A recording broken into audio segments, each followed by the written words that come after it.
पछौ एगो तिल गे ओहे देखी फिदा भेलो हमर दिल गे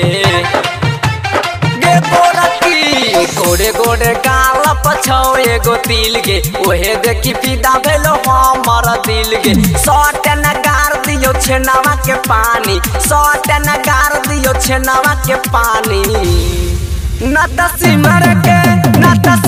के फूल जैसा रानी जड़ दे तो तोहर जवानी न तसी मर के फूल जैसा रानी जड़ दे तो तोहर जवानी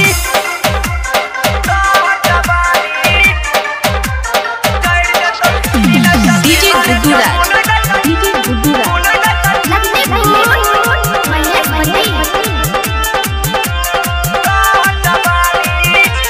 पतली कमर छौ छोटे दुगो आम गे देखिए के तोरा हमरा छूट छै घाम गे गे सुगिया पतली कमर छौ छोटे दुगो आम गे देखिए के तोरा हमरा छूट छै घाम गे सोनावा के चैन देबो चले न दलानी सोनावा के चैन देबो चले न दलानी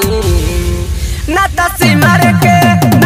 मारे के फूल जैसा रानी जड़ दे तो तोहर जवानी न तसी मारे के फूल जैसा रानी जड़ दे तो तोहर जवानी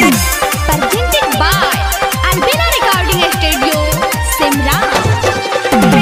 डीजे गुड्डूराज चुम्मा लेबे दे अपन ललका तू ठोर में बंद दुकान के बनी हो तो भोरे भोर में गे पुछिया चुम्मा लेबे दे अपन ललका तू ठोर में बंद दुकान के बनी हो तो भोरे भोर में दीपक चंदन के बात बुझे दिल बर जानी सुमो चिंगारी संगे कले मन मानी न तसी मारे के फूल जैसा रानी जड़ दे तो तोहर जवानी न तसी मारे के फूल जैसा रानी जड़ दे तो तोहर जवानी गोरे गोरे गाल पछौ एगो तिल गे ओहे देखी फिदा भेलो हमर दिल गे सट नगार दियो छेनावा के पानी सट नगार दियो छेनावा के पानी न तसी मारे के फूल जैसा रानी